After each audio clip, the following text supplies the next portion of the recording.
2 दिन पहले तक भोजशाला में हिंदुओं को सिर्फ मंगलवार सूर्योदय से सूर्यास्त के बीच पूजा करने की इजाजत थी। इस दौरान वो अपने साथ 1 या 2 फूल और चावल के कुछ दाने ले जा सकते थे।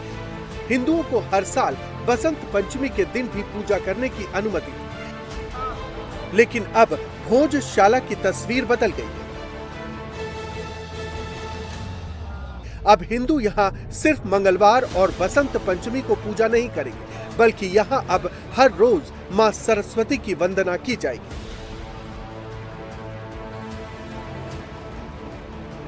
आज रविवार के दिन भोजशाला में भक्तों की कतार लगी।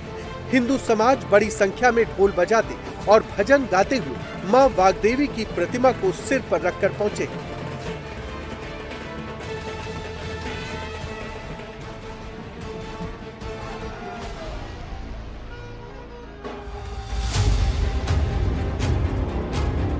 भोजशाला का वैभव लौट रहा है। आज उसकी यज्ञशाला को फिर सजाया गया है। फिर पूजा पाठ अनुष्ठान कार्यक्रम किए जा रहे हैं। मंदिर में मां वाग्देवी की प्रतीकात्मक प्रतिमा स्थापित कर दी गई। अयोध्या के राम मंदिर का मिलना जितना बड़ा था, उतना ही बड़ा धार में हमारी वाग्देवी की विजय है। हिंदू समाज के लिए हमेशा ये खुला रहेगा। वो दर्शन कर सकते हैं, अपना ज्ञान अर्जित कर सकते हैं। राजा भोज ने बनाई थी और आर्कियोलॉजिकल के आधार पर कोर्ट ने डिसीजन दे दिया। अब हिंदू समाज के लिए हमेशा के लिए खुला है। आगामी समय में इसको सांस्कृतिक धरोहर, सांस्कृतिक विरासत, एक अकादमिक रूप से इसको अब स्थापित करने की आवश्यकता है। उसमें निश्चित ही प्रदेश सरकार सहयोग करेगी। धार की भोजशाला को लेकर हिंदू और मुस्लिम समुदाय के बीच लंबे समय से विवाद चल रहा था। मुस्लिम समुदाय इसे कमाल मौला मस्जिद बताता रहा था। हिंदू समाज इसे मां सरस्वती का मंदिर कहता आया, लेकिन हिंदू अपनी आस्था पर डटे रहे और आखिरकार 750 सालों के संघर्ष के बाद अदालत ने फैसला कर दिया, भोजशाला मस्जिद नहीं मंदिर है, यहाँ नमाज नहीं पूजा की जाएगी। आदिकाल से भोजशाला मंदिर और आध्यात्म का एक बड़ा केंद्र रहा है। विगत कुछ वर्षों से यहाँ पर नमाज भी अदा की जा रही थी। तो आज इस संदर्भ में सबसे पहले सकल हिंदू समाज एकत्रित होकर संतों और आचार्यों के साथ मिलकर इसका शुद्धिकरण कर पुनः यहाँ नई अखंड ज्योत को विराजमान कर पूजन अर्चन आरंभ कर रहा है। अयोध्या के राम मंदिर का मिलना जितना बड़ा था, उतना ही बड़ा धार में हमारी वाग्देवी की विजय है।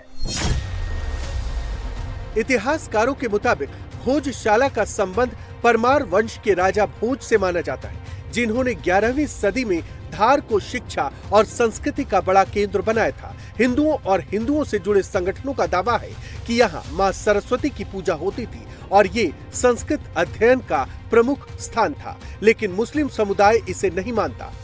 इस विवाद में मुस्लिम समुदाय इसे कमाल मौला मस्जिद बताता रहा है, लेकिन कोर्ट के आदेश के बाद अब मुस्लिम पक्ष को भोजशाला परिसर में नमाज पढ़ने की इजाजत नहीं होगी और हिंदुओं को पूर्ण रूप से नियमित पूजा का अधिकार दे दिया गया है। हिंदुओं को मां वाग्देवी का मंदिर मिल गया है। आज हिंदू समाज ने भोजशाला में मां वाग्देवी की प्रतीकात्मक मूर्ति भी स्थापित कर दी है,